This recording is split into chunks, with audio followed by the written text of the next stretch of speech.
क्या आपने किसी वर्ड का मीनिंग कभी सर्च किया है गूगल पे और देखा जरूर होगा कि आपने एक ही वर्ड के डिफरेंट मीनिंग्स आते हैं जब नाउन वर्ब एडजेक्टिव की तरह बदल बदल के उसके मीनिंग दिए होते हैं। क्या आप कभी कंफ्यूज होते हो कि ऐसा क्यों होता है कि एक ही वर्ड की डिफरेंट मीनिंग्स? डोंट वरी, अगर होते हो तो हम आज की वीडियो में यही समझने वाले हैं।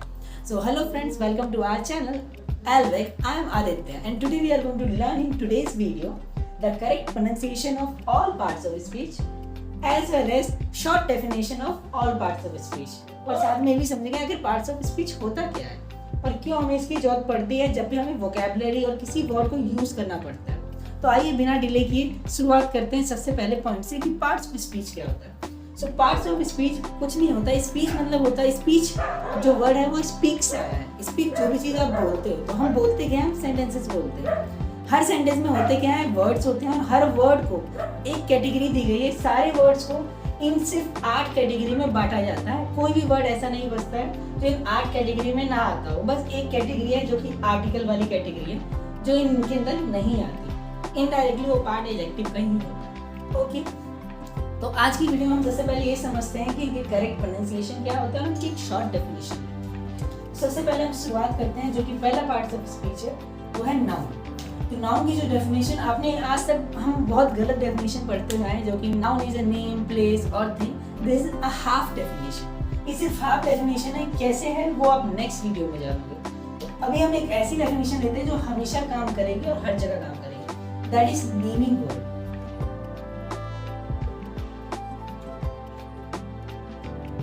अभी नेमिंग वर्ड नाउन कैसे हो सकता है? नेमिंग वर्ड मतलब यहाँ पे किसी भी चीज का अगर नामकरण आप कर देते हो और उसको नाम की तरह यूज करते हो, दैट इज कॉल्ड नाउन। तो कभी भी किसी वर्ड को अगर उसको नाउन नेम की तरह यूज किया जाता है, तब अगर फॉर एग्जांपल हर वर्ड का एक अलग यूज होता है। हम जो समझ रहे हैं वो है एक फंक्शनल ग्रामर।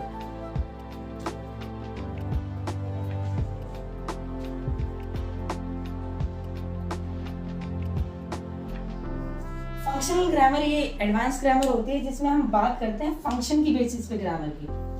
तो ये आपको समझना जरूरी है कि हम यहाँ पे फंक्शन को समझेंगे। कोई वर्ड अपने फंक्शन को बदलने से ही वो उसका डिफरेंट पार्ट्स ऑफ स्पीच बन जाता है। वो कैसे होता है वो भी आप नेक्स्ट वीडियो में समझोगे। तो यहाँ पे जब भी कोई वर्ड उसका फंक्शन नेम की तरह हो तो हम उसको नाउन कहेंगे। ओके, और इसमें कोई प्रोनाउंसिएशन में चेंज नहीं है, हम इसको नाउन ही बोलते हैं। आते हैं हम नेक्स्ट वाले में। नेक्स्ट है हमारा, ये बहुत सारे लोग गलत प्रोनाउंस करते हैं जो कि pronoun. It is not pronoun, it is pronoun. Pro sound comes here, it is pronoun. Pronoun की सिंपल सा डेफिनेशन जो है वो है रिप्लेसेस अ नाउन। तो कोई भी वर्ड जो नाउन को की जगह ले और रिप्लेस करे उसको, that is pronoun. So simple. Okay, इसका एग्जांपल ले लेते हैं। जब मैं अपने लिए एक नेम का यूज कर रहा हूँ आदित्य, तो आदित्य क्या हो गया? नाउन, क्योंकि नेम की तरह यूज हो रहा है। वहीं मैं अपनी जगह आदित्य ना बोल करके मैं अपने लिए आई बोल दूं, तो आई क्या हो गया? आई जो रिप्लेस कर रहा है किसको? मेरे नेम को, that is noun. So simple. And we have limited pronouns, don't worry, we will learn those pronouns as well. इसके बाद आते हैं इस वर्ड पे। बहुत सारे लोग इसको गलत प्रोनाउंस करते हैं। It is adjective. यहाँ पे डी की साउंड नहीं आती है। It is not adjective, it is adjective. अब adjective क्या होते हैं हम इसको भी समझ लेते हैं। तो adjective और कुछ नहीं जो नाउन और प्रोनाउन के बारे में बताए। क्यों? क्योंकि ये नाउन के साथ साथ प्रोनाउन के बारे में भी बताते हैं। ठीक है, तो आइए अब समझते हैं इसका डेफिनेशन को भी। तो adjective और कुछ नहीं, ये क्वालिफाई करता है किसको? नाउन और प्रोनाउन। तो अल्टीमेटली ये दोनों होते तो एक ही है। So it qualifies a noun or a pronoun। तो ये क्वालिफाई करता है किसको? नाउन या प्रोनाउन को। तो इन दोनों को जब कोई वर्ड क्वालिफाई करे, दैट इज क्वालिफाई मतलब उसके बारे में बताना, that is adjective. For example आप जैसे ले सकते हो, मैन एक नाउन है। ओके, अगर मैं इसके साथ कोई वर्ड लगा दूं जो इसके बारे में बताए, ऑनेस्ट मैन, तो ऑनेस्ट जो है वो एक एडजेक्टिव हो जाएगा। ओके, आइए नेक्स्ट पे चलते हैं। नेक्स्ट बहुत सारे लोग इसको भी गलत प्रोनाउंस करते हैं, दैट इज वर्ब। र sound doesn't turn, it is verb, verb. अभी ऐसा होता क्यों है, इसके पीछे एक रीजन है, पहले उस रीजन को समझते हैं। यहाँ पे एक कॉन्सेप्ट होता है जो कि आर से काम करता है। अगर आर से पहले कोई भी वाउल लेटर आता है, वाउल लेटर, तो हमें पता है ए ई आई ओ यू, अगर आर से पहले कोई भी वाउल लेटर आता है तो आर की प्रोनाउंसिएशन नहीं आती है, वो प्रोनाउंसिएशन बन जाती है आ। ये बहुत इंपॉर्टेंट कॉन्सेप्ट है, प्लीज ध्यान दीजिएगा। लेकिन कभी आर के बाद अगर वाउल आए तो इसमें आर की प्रोनाउंसिएशन आती है और ये बन जाता है र, जो आर की प्रोनाउंसिएशन होती है। कई बार अब आपके मन में भी आ सकता है कि तब क्या हो जब आर से पहले भी हो आर के बाद भी हो। तो इन दैट केस जहाँ पे एक वाउल लेटर आर से पहले हो और आर के बाद हो, तो इस केस में भी र के साथ आती है। ओके, इसको हम समझेंगे इस वर्ड से। जैसे कि यहाँ पे देखिए, यहाँ पे आर के बाद ए आ रहा है, तो यहाँ पे जब भी आर के बाद वाउल लेटर आता है तो र की साउंड आएगी, तो हम बोलते हैं ग्रैम। अब वहाँ पे यहाँ आर से पहले ए आ रहा है तो यहाँ पे आ की साउंड आएगी, यहाँ र की साउंड आएगी। It is called grammar. Awesome, grammar, not grammar. Okay, many people pronounce it incorrectly. It is grammar.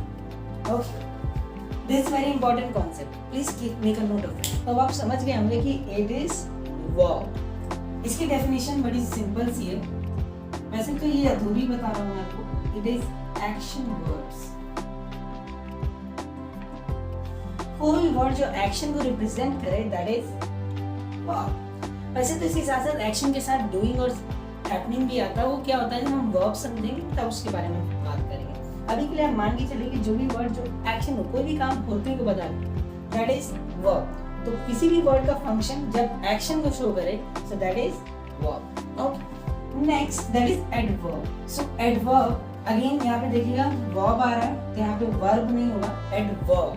Okay, यहाँ पे ध्यान देने वाली बात ये है कि ये लगभग एडजेक्टिव की तरह ही है, लेकिन एडजेक्टिव क्वालिफाई करता है नाउन और प्रोनाउन को, मतलब इनके बारे में बताता है।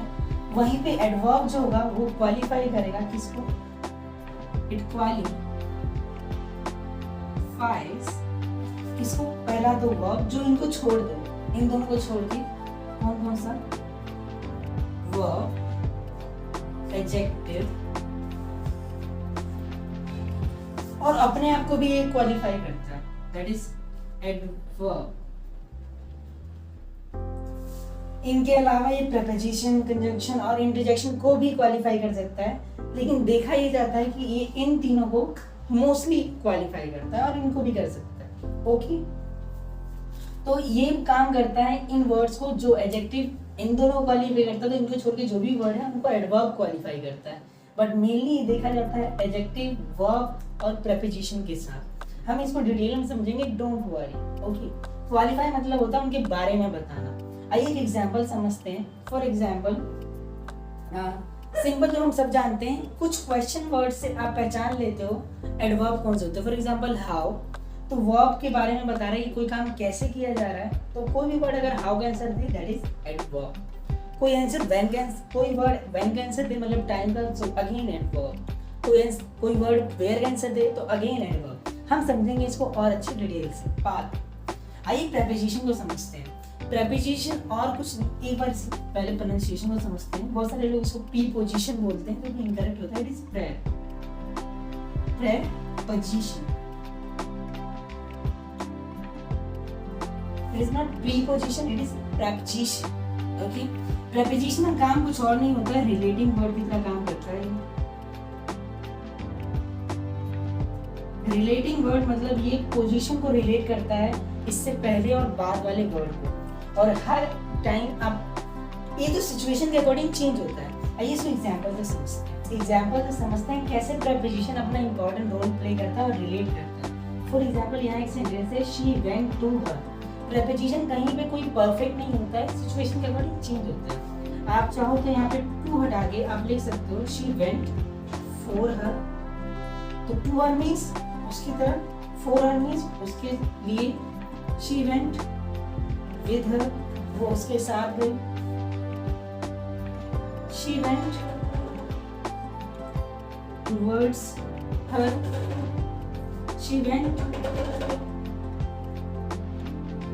after her, she went, before her. So there are different preposition, all are correct as per the situation. जिस तरह से आपको relate करना है वैसे यहाँ पे यूज होगा, इसमें से कोई गलत नहीं है, सारे सही, लेकिन जिस जगह पे जहाँ जो suitable है उसका हम वर्ड यूज करेंगे as per relating word. That's what we call that relating word. Okay, आइए नेक्स्ट बात है, that is conjunction. यहाँ पे ये ध्यान देने वाली बात है, यहाँ पे थोड़ा सा स्ट्रेस ज्यादा है, कंजंक्शन. ओके, कंजंक्शन क्या होते हैं? कंजंक्शन और कुछ नहीं, दे आर कनेक्टिंग वर्ड्स.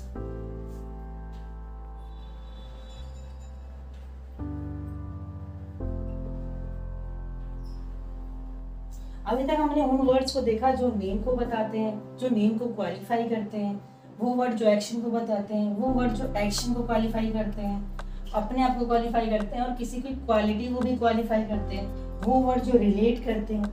अब ये अगला वर्ड है जो कि कंजंक्शन, जो दो डिफरेंट सेंटेंसेस, दो डिफरेंट वर्ड्स, फ्रेजेस को कनेक्ट करता है, that is connecting word. There are different conjunction. You can take some examples. For example and, or, when, while. We will understand how these words connect one sentence, different clauses कैसे करते हैं, बस इनका अभी हम ये जान के चलते हैं कि कनेक्ट करते हैं. ठीक है, देयर आर डिफरेंट कनेक्टर्स. हम जानते हैं फैन बॉयज को. फैन बॉयज आपने सुना होगा. So डिफरेंट कनेक्टर्स हैं जिनको हमने एक एक्रोनियम नेम दिया हुआ है. F for four, A for and for not, B for but, O for or, Y for yet, S for so. तो ये सारे और कुछ नहीं, ये कनेक्ट करने के लिए यूज होता है. That's why they are called conjunction. Okay. तो आइए चलते हैं नेक्स्ट पे, that is interjection. अगेन यहाँ पे देखिए R से पहले E आ रहा है, तो हम यहाँ पे इसको क्या पढ़ेंगे? इंटरजेक्शन. अब इंटरजेक्शन क्या होता है? इंटरजेक्शन और कुछ नहीं, कुछ फीलिंग बताने वाले वर्ड होते हैं और ऐसी वैसी फीलिंग्स होंगी. So these are called sudden feeling words. ऐसे वर्ड्स जो सडन फीलिंग को बताए, जो अचानक से. For example, you are walking in the park and suddenly a ball hits you, you speak a word oh. तो ये वर्ड किस तरह के वर्ड है? ये वर्ड और कुछ नहीं, जो आपकी सडन फीलिंग को बताते हैं. जैसे बहुत सारे सडन फीलिंग वाले वर्ड होते हैं, जैसे कि आपको कोई बैड न्यूज पता चला तो आप बोलते हो alas. So there are different conjunction, different interjections. Okay, so all these are parts of speech. इनके अलावा ऐसा कोई वर्ड नहीं होता जो किसी एक कैटेगरी में ना आए. एक बस वो आर्टिकल होता है जिसमें तीन वर्ड्स आते हैं, ए एंड द और दी. सो वो इनडायरेक्टली सेमी एडजेक्टिव ही होते हैं ना, उनके बारे में भी समझेंगे with detail information. Okay, so that's all for today. In next video we are going to talk about exactly how functional grammar works. Noun के बारे में थोड़ा ऐसा डिटेल जिसके बाद आप कभी नाउन में कंफ्यूज नहीं होगी, नाउन को पहचाने कैसे. We will learn some question words and techniques, how functional grammar works, and some techniques to learn noun properly. Okay, so that's all for today. If you find this video useful, do share it with others. Thank you so much. Bye bye.